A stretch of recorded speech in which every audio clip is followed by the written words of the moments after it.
বরাক দর্পণ studio. নমস্কার, news Barak দর্পণ studio থেকে আমি সঞ্জন কুমার প্রকাশিত। সবাইকে জয়গুরু।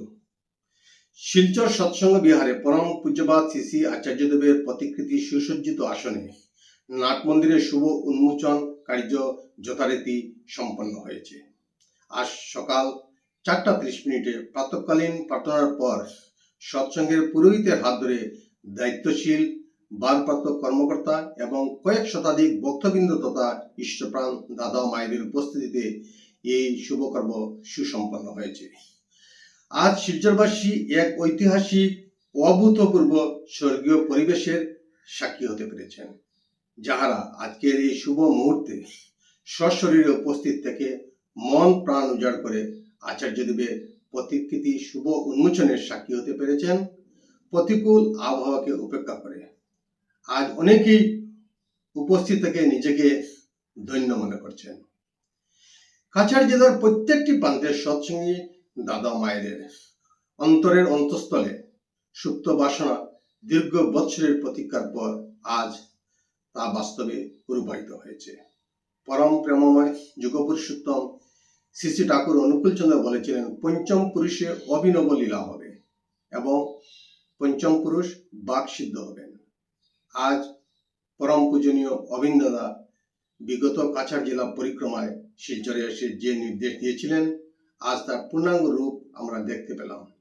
মন্দির পরিচালন কমিটির কর্মকর্তারা হয়তো পরম পূজ্যপাদ অবিন দাদার এই নির্দেশের অপেক্ষায় ছিলেন, নতুবা পরিকাঠামোগত সংস্কার করতে দ্বিধাগ্রস্ত ছিলেন। শিলচর সৎসঙ্গ বিহারের দায়িত্বশীল কর্মকর্তাদেরকে অসংখ্য ধন্যবাদ।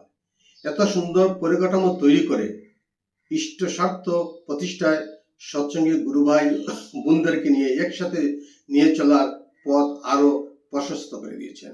আজকের এই শুভ উন্মোচন অনুষ্ঠানের কিছু স্মরণীয় দৃশ্য ভিডিও ও চিত্রের মাধ্যমে আপনাদের কাছে পৌঁছে দেওয়ার ক্ষুদ্র চেষ্টা করছি। অবশ্যই পাশে থাকবেন। জয় গুরু।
পরম পূজ্যপাদ শ্রী শ্রী আচার্যদেব কি, পরম পূজ্যপাদ শ্রী শ্রী আচার্যদেব কি, পরম পূজ্যপাদ শ্রী শ্রী আচার্যদেব কি, পরম পূজ্যপাদ শ্রী শ্রী আচার্যদেব কি, পরম পূজ্যপাদ শ্রী শ্রী আচার্যদেব কি, পরম